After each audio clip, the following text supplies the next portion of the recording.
They said Thatcher Row spoke to no one but his land, and even then only in winter when the snow covered the bones of what used to be. Men who saw him in town said he moved like something left over, too slow for his age, too strong for a ghost, and always alone.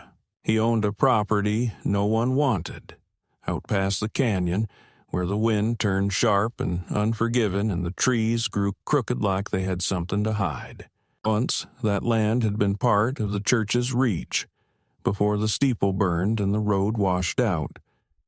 No one remembered the sermons anymore, but they remembered the man who stayed. Thatcher didn't drink, didn't gamble, didn't raise his voice. He wore gloves year-round, even in heat that made the horses faint, and he only came to town when he needed kerosene or salt. People didn't make room for him. They gave way out of instinct. 15 years ago, Thatcher Row had worn a badge, not the kind that came with cheers and medals, but the one they gave you when the law wanted its hands clean. He had hung men, tracked them through forests, pulled them from barns, dragged them from families. And he did it with the precision of a man not looking to be right, only to be done. But that ended when the boy died. The son of the judge, golden-haired and sick with cruelty. The case had been quiet, blood hidden beneath silk and silence. But Thatcher found the girl's body buried shallow, her braids still tied. No trial, no debate, just a gallows built fast and a rope pulled hard. And when it was done, the judge stood silent while the town turned on Thatcher. They didn't say his name at church anymore. No one invited him to baptisms or barn raisings, and when his fiancée vanished 6 months later, no note, no scream, just a scarf caught on a branch. No one helped him search. He quit the law the next day and went west, past the border of welcome. His home now was what remained of the mission. Broken stone walls, a rusted bell that hadn't rung since the fire, and a single wooden cross leaned sideways over a patch of hard ground. Some said he slept with a revolver on the nightstand and a map nailed to the ceiling above his bed. The old trails marked in ash. Others swore he read nothing but ledgers, tracking the names of men no longer living. But all agreed on one thing. He was waiting. For what, no one asked, not out of respect, but because they were afraid he might answer. The year the rains failed and the cattle starved, he came into town just twice, once for nails, once for a harness strap.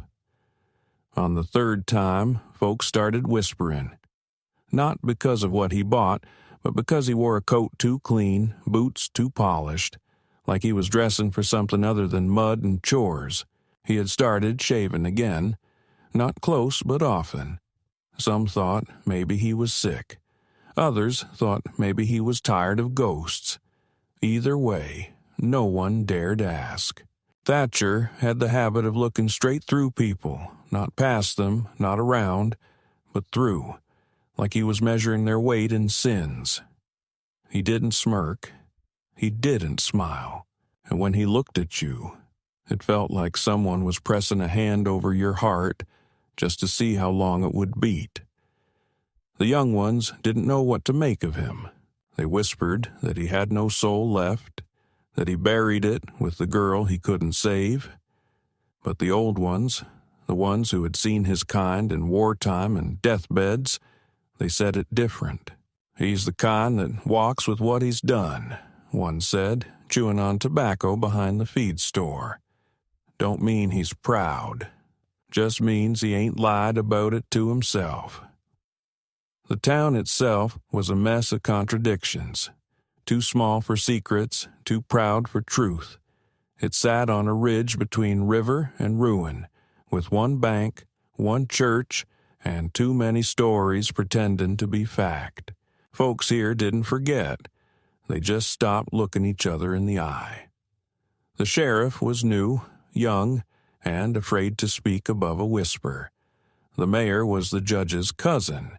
The saloon had a piano no one played because the last man who touched it had 3 fingers by the time he left. And at the center of it all, there was the square. Dusty, sun-bleached, and loud. Every deal, every shame, every lie passed through that square like cattle through a chute. No one escaped it, not even ghosts. When Thatcher rode into town that morning, the square was choked with bodies and breath. Summer was dry and tempers were brittle. The wind blew sharp from the north, carrying dust and the stink of old wood smoke. He dismounted slow, tied his mare to the post outside the blacksmith's, and walked like a man who didn't care who watched. His coat flared in the breeze and the gloves creaked as he adjusted the brim of his hat. A few heads turned. Most didn't. Those who noticed, though, fell quiet. He didn't look left or right, didn't nod, just walked to the mercantile, bought what he needed, and turned to go. That's when the shouting started. A woman's voice, low, not shrill, not afraid, but clipped and final. Then a man's curse. Then a crack. The crowd shifted. A slap? A fight? Thatcher paused at the edge of the porch, his hand still on the doorframe, and watched. They were dragging a woman through the dust. Not by ropes, not yet, but by hands and humiliation. She wasn't crying. That was what struck him. Her lip was bleeding, her eye beginning to swell, but she walked like someone counting seconds, not pleading them. 2 men held her arms. One of them, he recognized, was the mayor's son.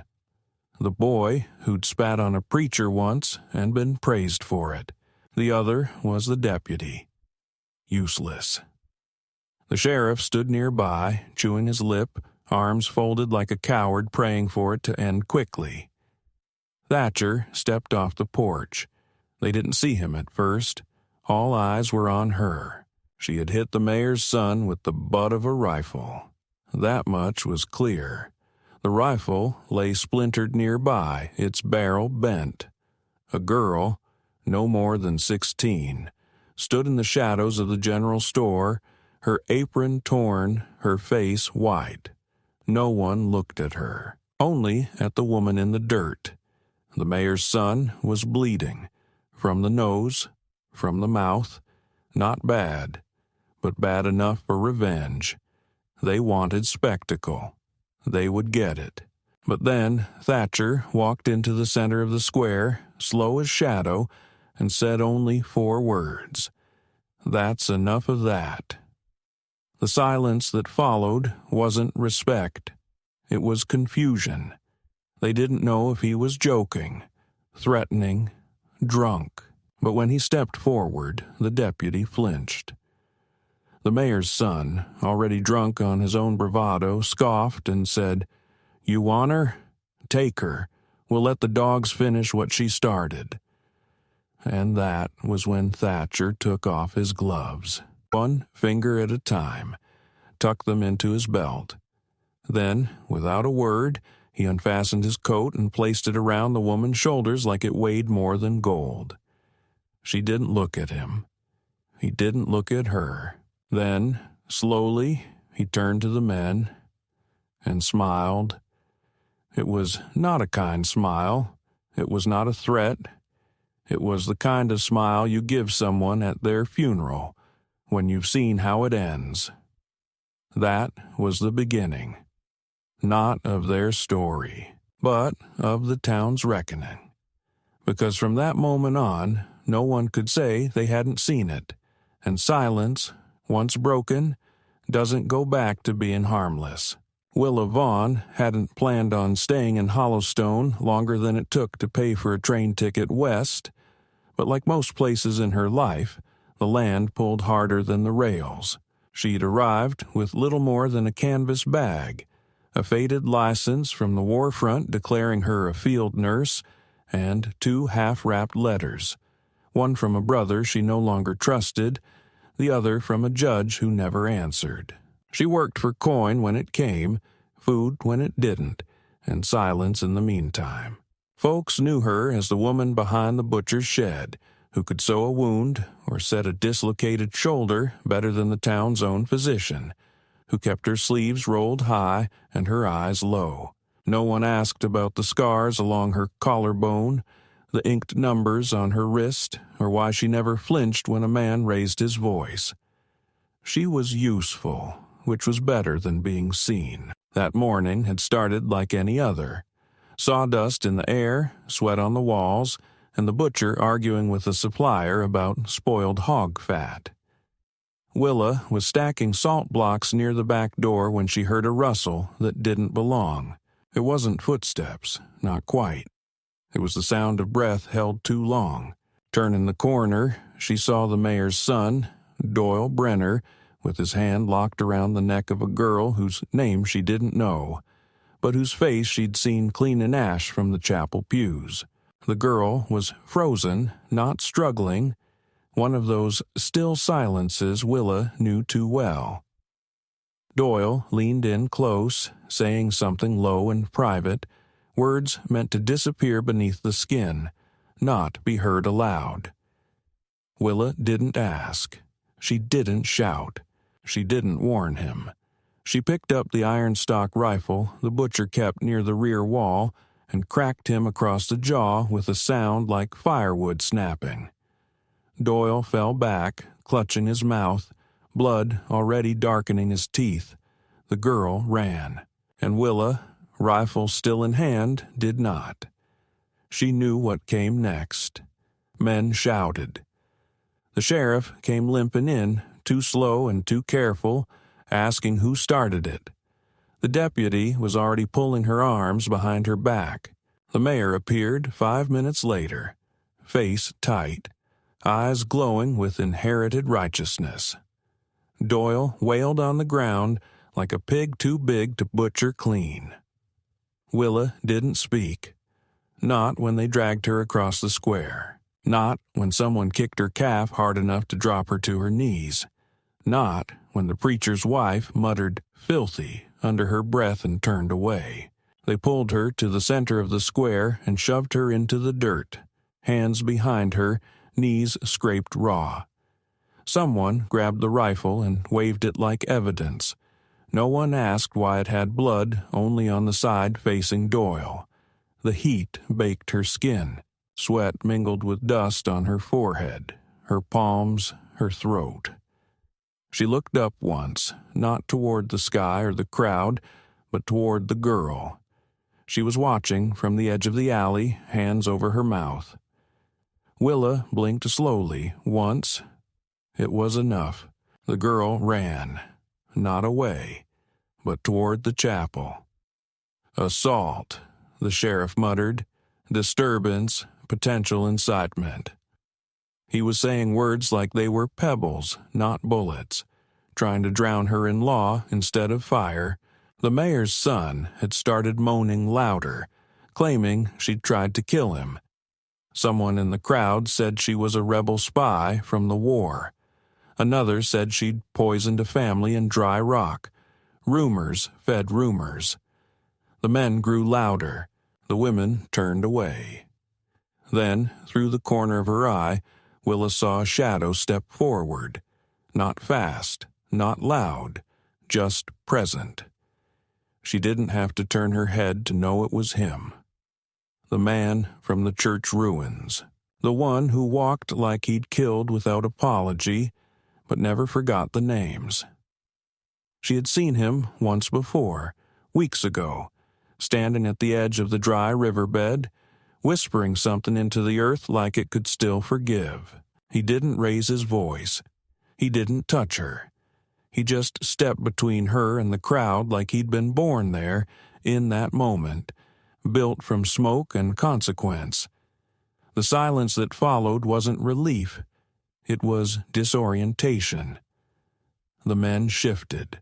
The mayor's son stopped moaning. The sheriff rubbed the back of his neck. "Take her," Doyle finally spat, blood slicking his lip. "You want her, you damn outlaw? She's yours. She ain't worth the trouble she causes." That's when he took off his coat. The action was slow, deliberate, and impossible to ignore. It wasn't just a gesture. It was a declaration. The coat was dark, sun-worn, lined in wool. He draped it over her shoulders as if she were not dirtied but cold. Not guilty, but endangered. And then he turned his back on them all. Willa didn't stand right away. She let the weight of the coat settle around her. It smelled of leather, rain, and smoke. It covered her torn dress, her bruised arms, her pride. She closed her eyes and for the first time since she was 15, allowed her jaw to loosen. They didn't cheer. They didn't speak. No one stopped him as he helped her to her feet. No one followed when he led her to his horse, untied the reins, and lifted her like something valuable. He didn't ask if she wanted to go. He didn't need to. He climbed up behind her, reins in one hand, the other resting near his holster. As they rode, the crowd parted. Not out of respect, but like water gives way to stone. Only when the town was a blur behind them, when the dust had swallowed the last whisper of shame, did Willa finally turn her head. "You don't know me," she said, her voice thin, her ribs tight. "No," Thatcher said, "but I know what they do to women like you when no one's watching."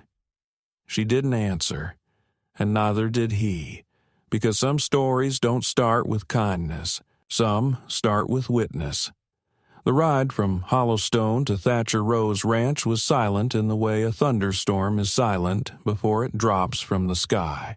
The mare moved at a steady pace, hooves drumming against the hard-pan trail, her breath puffing in little bursts as the sun tilted west. Willa sat in front of him, the coat still wrapped around her, though the heat of the day clung to them both. His arm never touched her, not once, and yet she could feel the tension in the air between them like static, the unspoken weight of what had happened and what might still. Dust kicked up in eddies behind them, and neither looked back. When they reached the edge of his land, she felt it before she saw it. The change in air, in silence, in the way the world seemed to hold its breath. His ranch wasn't like others she'd seen. No tidy fences or rows of planted crops, no porch swing or chimes rattling in the breeze. Just a stone house built into the remnants of what might have been a mission long ago, its bones darkened by fire and time, and a barn with a broken weather vane turning lazily in the wind. There was a garden, or something like one, half wild and brittle, a windmill that groaned instead of spun, and beside the house, a tree with no leaves, even in the season of heat, its trunk scorched, its roots half exposed like a corpse refusing burial. He dismounted first, tying the mare with practiced hands. She slid down without help, one boot hitting the ground, then the other, her legs stiff and unsteady. She said nothing. He motioned to the door, not commanding but offering, then stepped ahead to open it. Inside was cooler than expected. Shadows clinging to the corners, the smell of ash and old cedar mingling with something sharper. Cleaning oil, metal, something military. There was no dining table, no parlor set, only a wood stove, a narrow cot pushed against the back wall, and a small desk covered in papers too neatly arranged to be idle. Along the left side of the room there was a row of pegs for coats and hats, most of them empty, except for a holster belt and a lantern. Thatcher pointed to a bucket near the stove, half filled with well water. "Wash," he said, then disappeared into the back, boots thudding softly against stone. She moved to the bucket without comment, peeled off the coat and folded it carefully over a chair. The water was tepid but clean. She rinsed her face, wiping away the dried blood from her lip, the sweat from her neck, the city from her skin. Her reflection shimmered in the pail, one eye already purpled, the cut above her brow weeping again. She didn't flinch. Instead, she leaned forward, closed her eyes, and submerged her hands until the sting turned to numb. When he returned, he had bandages and a tin of something that smelled like camphor and old mint. He didn't ask permission, just knelt beside her and began cleaning the wound above her eye with hands steady and unflinching.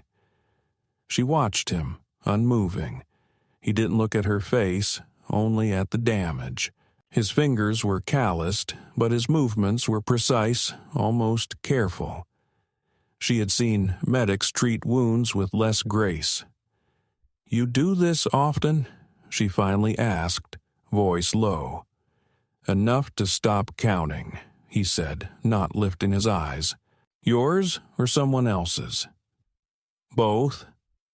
The silence that followed wasn't uncomfortable. It was an agreement. He finished the bandage, tied it off, and rose, offering no more words. She didn't ask where she would sleep. She simply chose the corner furthest from the window and sat, back against the wall, knees drawn up. The coat remained on the chair, untouched. Night fell slowly. Crickets began their chorus. The wind shifted. He placed a folded blanket at her feet. Then, without fanfare, he lit a lantern, set it on the desk, and began writing. The scratching of his pen was the only sound between them. When the moon was high, she finally slept. The next morning, he was gone. She woke to the smell of coffee, the clink of iron from the barn. She stepped outside barefoot, the air still cool. He was working the latch on a gate. One arm rolled to the elbow, revealing a forearm riddled with old scars and something else. A tattoo, military issue, faded but unmistakable. She didn't approach. She watched. He moved with the efficiency of someone who didn't have to think about his body anymore, whose limbs remembered before his mind did. The chickens pecked the ground around his boots. The windmill creaked behind him. When he noticed her watching, he nodded once, then returned to his task. She went back inside and found a tin plate with cornbread and 2 boiled eggs waiting. No note, no gesture, just food. She ate in silence, then washed the dish. By the end of the week, they had developed a rhythm neither had agreed to, but both obeyed. He worked the animals. She boiled water, washed linens, repaired the straps on the harness without being asked. One afternoon, she found a tin of old bandages stuffed beneath the cot and spent an hour re-rolling them. When he saw what she'd done, he didn't praise or thank her. He just nodded once, and the next morning she found a pair of worn but usable boots placed beside the door. Her size. They spoke little, but it wasn't avoidance. It was something else.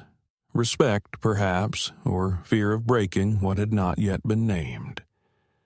Then came the night she touched the coat.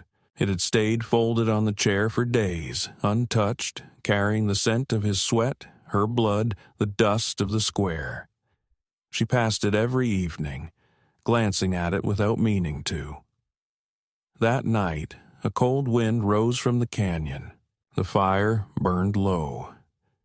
He had not yet returned from wherever he disappeared after sundown.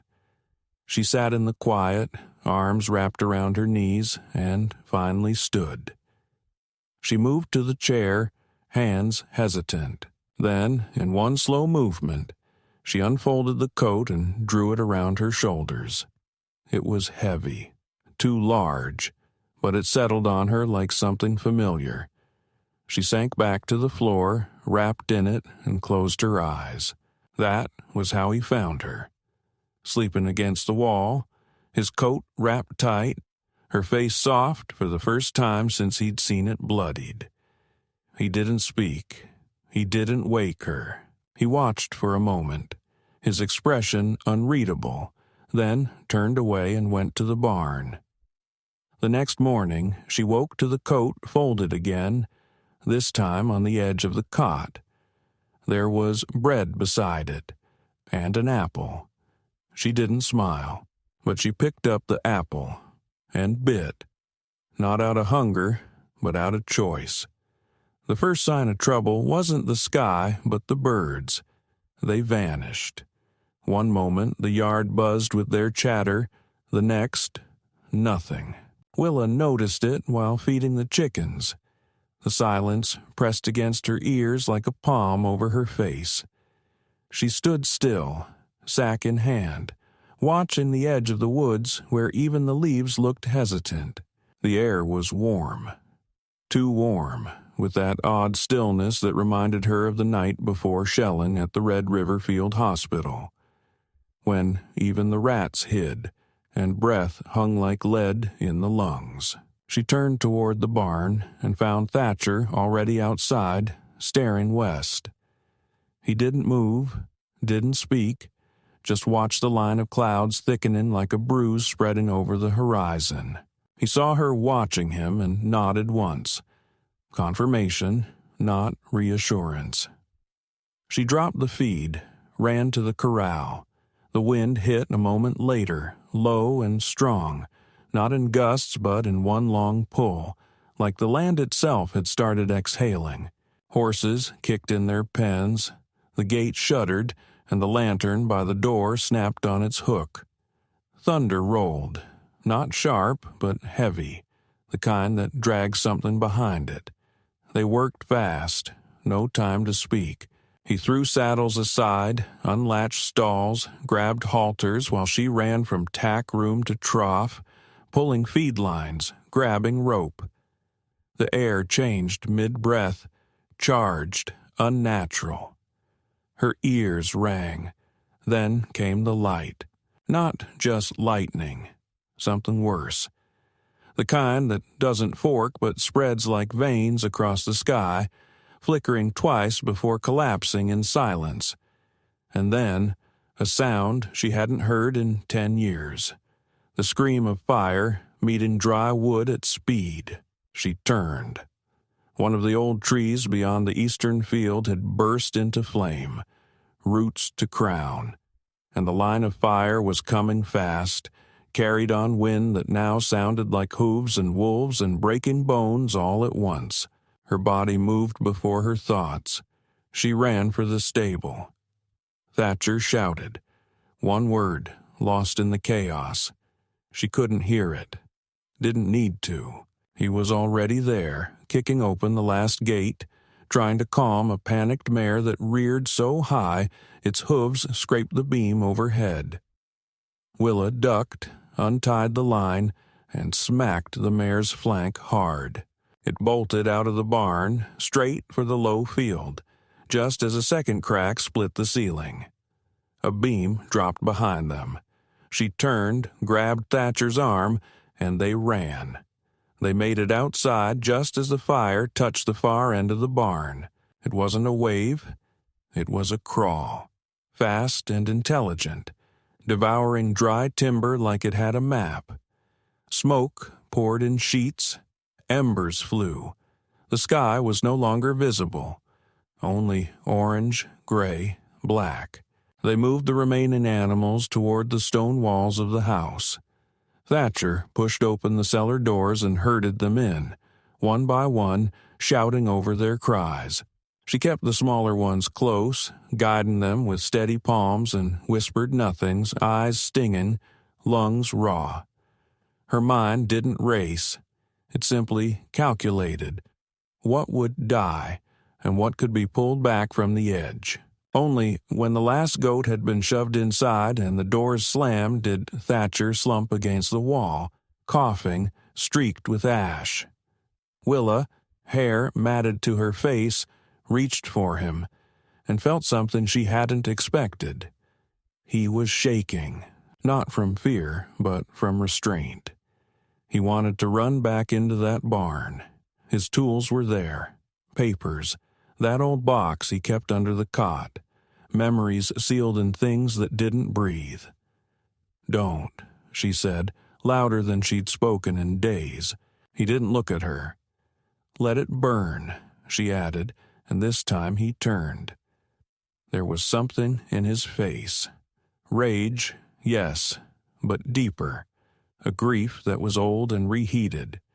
She stepped closer, ash cracking under her boots, and placed a hand on his chest.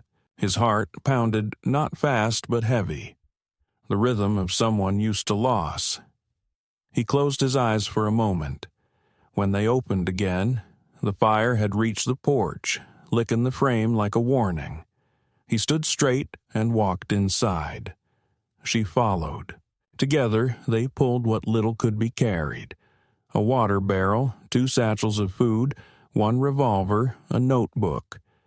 He reached under the cot for the box, but paused. For a second, just a second, he looked at her as if measuring the value of the past against the weight of her gaze. Then he let it go. They stepped outside as the porch caved behind them. They watched from the edge of the garden as the barn collapsed inward, the roof fallen like a broken wing. It didn't make him cry, but his shoulders fell in a way that told her it was the last time he would ever build something from wood. Night came late and orange. The sky glowed until the stars could not be seen. They sat by the root cellar with their backs against the stone. He passed her a tin flask she hadn't seen before. She drank without asking what it was. The burn steadied her ribs. "What was in the box?" she asked after a while, when the crackling had softened to pops. "A watch," he said, "and a name I used to go by." She waited. "It belonged to someone I left behind. When I stopped being a man, people trusted." "And now?" He looked at her. "I'm trying to be someone worth being hated for." She leaned her head back, closed her eyes. "Seems to me you already are." And that was the first night they didn't sleep apart. They didn't touch. They didn't speak more. But they leaned, shoulder to shoulder, 2 bodies that had stopped running. Not safe, not healed, but still breathing. And that, for them, was the closest thing to peace they had ever known. The fire had blackened the barn and half the sky, but what came after was colder than the blaze. The next morning, Thatcher and Willa rose from the dirt like figures carved from it. Smoke still threaded the horizon, staining the sunrise with blood-orange streaks, and ash coated every surface of the ruined yard, as if time itself had paused to mourn. The animals survived. So did the root cellar, the well, the stone house with its scorched wall, but survival wasn't victory, only breath. They worked in silence, hands blackened with soot, dragging charred beams from the field, checking livestock for burns and blistered hooves, scavenging from the wreckage with the grim focus of people who had lost everything before and knew how to lose it again. Willa didn't ask questions about the box Thatcher left behind. He didn't ask what she had murmured in the dark, forehead pressed to her knees when she thought he was asleep. They both knew that fire revealed the bones beneath habit. What was left now was honesty. Not in words, but in the way she poured water for him before herself, in the way he covered her with the coat at night without a word, in the way they didn't flinch anymore when they touched. But fire has a long reach, longer than smoke, longer than whispers. 2 days later, the sheriff rode up alone. His horse kicked up gray dust that refused to settle. He didn't dismount. He just tipped his hat with fingers that shook more than the reins and said, "Town's talking. Judge Brenner says there'll be a meeting. Folks aren't sure it's safe. Her being here." His eyes flicked to Willa, who stood barefoot in the ash, holding a feeding pan and not backing up one step. Thatcher said nothing. He just stared at the man until he shifted in the saddle. They say she started it, that she's dangerous, that she drew you back into things. What things? Willa asked calmly. The sheriff swallowed. You know what they think. They don't think, Thatcher said finally. They follow. And the sheriff rode away. That night, the air grew colder. They rebuilt a sleeping space inside the stable ruins, tacking canvas and wool blankets to the still-standing frame. Willa stitched by firelight, her fingers raw from splinters, her eyes too sharp to be tired. Thatcher moved slowly, checking fence lines, inspecting hinges, nails, the barrel of his rifle. He didn't speak, neither did she, but both of them felt it. The weight pressing in from beyond the ridge, the expectation of confrontation. When they went to sleep, it was side by side, not touching, but not apart. It began with the preacher's wife. Willa went to town for salt and yeast. Thatcher had offered to go, but she refused, said she wanted to be seen, wanted them to look her in the eye if they were going to speak behind her back. The general store was half empty when she arrived. She moved through it like smoke, selecting items quickly, keeping her spine straight. At the counter, the woman behind the till stared too long. When Willa reached for her coins, she heard the sharp intake of breath behind her. She ain't got a ring on.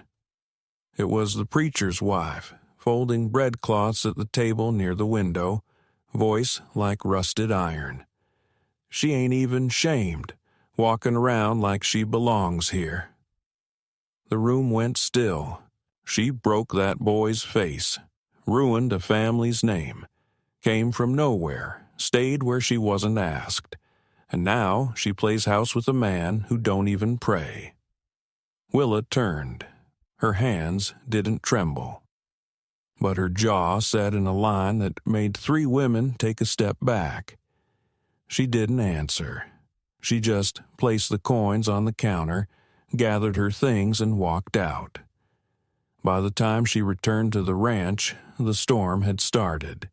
Not wind, not rain, but men. They arrived on horseback 3 days later. 7 of them. 1 wagon, 1 torch, unlit. Thatcher was in the yard, fixing the broken hinge on the goat pen. Willa was splitting kindling. They both heard the approach. Too many hooves for anything good. She stepped outside just as the first man called out. We come to talk. Thatcher didn't move. You know why we're here. The speaker was Withers, the town's blacksmith, a man whose daughter hadn't spoken to him since he'd whipped her for marrying a Mexican. His voice carried like something dead. He wasn't angry. He was convinced. We want her gone.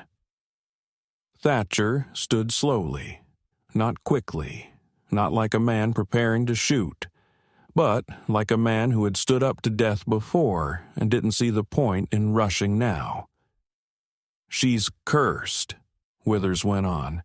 She walks around like she hears things nobody else does. Animals follow her like dogs. She knew that fire would come. Don't lie, we seen the smoke. Your land lit up, but your house didn't.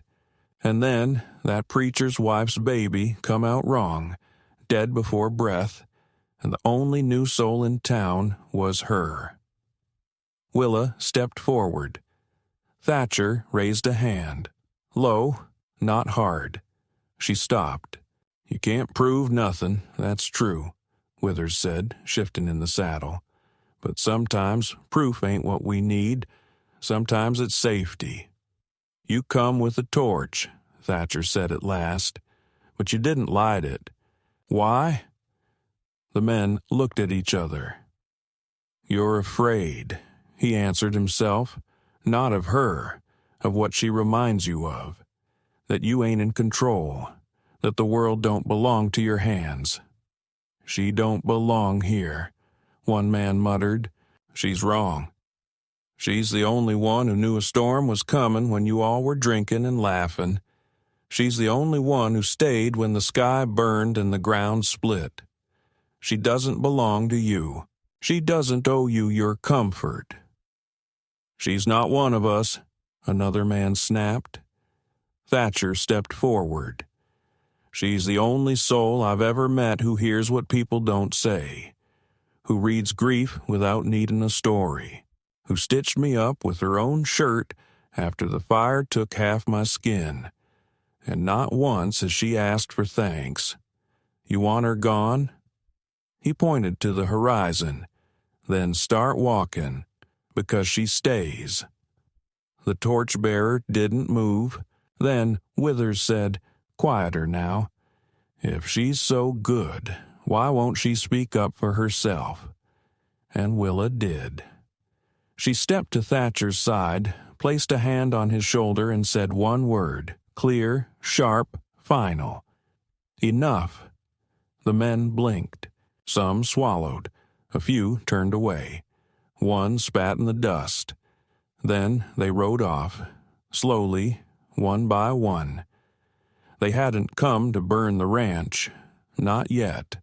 They had come to see who would flinch first. They didn't get what they came for. That night, Thatcher and Willa sat by the fire. He boiled coffee. She sat on the stone floor, her feet bare, her hands folded. She didn't ask if it was over. They both knew better. But what settled between them wasn't fear. It was loyalty, not to justice, to each other. The storm that finally came was not the kind they had feared. It brought no fire, no men with torches, no gallows built overnight. It came quiet. It came fast. It came from within. It began with a sound in the night. Not footsteps, not hooves, just the subtle scrape of something foreign against stone. Soft, like cloth dragging, but with intent. Willa sat up in the dark, her breath already held in her throat. The cot creaked beneath her as she rose, barefoot and instinct sharp. Outside, the wind moaned low, but not enough to cover the metallic hiss of a hinge opening where it shouldn't. The animals were restless, the air wrong. She stepped to the door, hand already wrapped around the cold handle of the revolver Thatcher kept wedged behind the firewood. He wasn't in the main room. He had gone out earlier to check the southern gate and hadn't come back. She waited too long. The knock came not on the door, but at the back wall, where there should have been nothing but earth and stacked stone. Then a voice, low and mocking. You think the fire was the end of it? That we'd forget she put her hands where no woman should? It was Doyle Brenner, alive and not alone. Willa bolted for the side room, threw open the door to the yard. The wind hit her like a slap, but she didn't stop. She sprinted for the tree line, not away from the house, but toward the signal tower they'd built together weeks earlier, a stack of crates with an oil lamp on top to warn if help was needed. As she ran, a shot rang out behind her, too close, carving a breath from her ribs. She dropped to the dirt, rolled, and kept moving. Her mind wasn't racing. It was narrowing. She had seen worse than this. She had crawled through burning trenches with shrapnel in her thigh and lived. She had carried dead boys in pieces and smiled through it. This was not war. This was personal. The tower loomed ahead. She reached it, climbed, lit the lamp with shaking fingers. The flare rose instantly, a burst of orange cutting through the dark like a scream. More shouts behind her now. More footsteps, at least 3 men, and still no sign of Thatcher. Then, from the hill behind the barn, came the sound she needed most. The report of a rifle, loud and sure, followed by the unmistakable thud of a body hitting ground. She didn't climb down. She waited. Another shot. Then silence. Then footsteps, slow, measured, one set, and then his voice, gravel and certainty. "Willa," she called back. He came into view, gun in hand, eyes sharp but not panicked. "I got one," he said. "Others ran." "Doyle?" she asked. Thatcher's jaw clenched. "He ran too." They returned to the house together, moving like soldiers, back to back, scanning the dark. Inside, the back wall had been breached. One stone pulled loose, just enough for a hand or blade. The pantry ransacked. Blood on the doorframe. Not hers, not his. Doyle's, maybe, but the house still stood.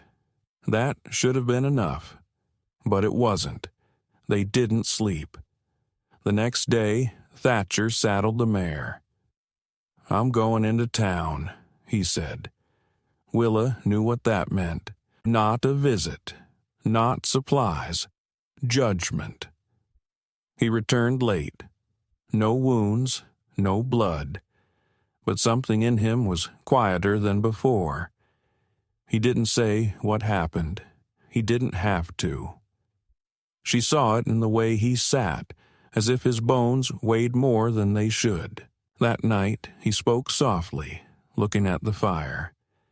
He said it was her idea, his mother, the preacher's wife. She said you were sent to break men's order, that you would turn women against their place. Willa said nothing. She was there when they planned it. The ambush, the fire. Willa reached for the coat, now burned at the hem, and wrapped it around her legs. "What did you do?" He didn't look at her. "I made her see what fear looks like when it walks like justice." Then he stood and went outside. The final piece came 3 days later. The girl, the one Willa had saved months ago in that alley, arrived on foot. Shoes torn, face pale, dress too thin for the cold. She carried a letter in one hand and a knife in the other. She spoke only once, voice dry and hoarse. "They're coming. They're not going to ask next time." Thatcher read the letter. It was a summons, unsigned, anonymous, but clear. They would come at dawn, not to negotiate, not to speak, to end it. He burned the letter. Then he turned to Willa. "We can leave." "No," she said. "I won't run, not again." He nodded. "Then we fight." And they prepared. They set traps, dug shallow ditches, boiled pitch, loaded shells, counted food, water, bandages, but mostly they waited. And in that waiting, something broke open. They sat at dusk, fire low, the weight of what was coming pressing down like a second sky. Willa looked at him. "If we don't make it, we will. But if..." He didn't answer. She touched his face, rough with days of dust and ash. "I want you to know something." He leaned into her palm. "I knew you before I met you. Not in dreams, in instinct. I've walked this whole damn world and never once felt safe until I saw how you don't flinch when people lie." He closed his eyes. "I don't know how to be gentle," he said. "Then don't be," she replied. He kissed her, not soft, not rushed, but with the kind of force that came from silence earned, from restraint exhausted, from a life lived on the edge of unspoken grief. When they broke apart, neither smiled. They didn't have to. At dawn, the dust rose again, but this time they were ready. Dawn came gray and without wind.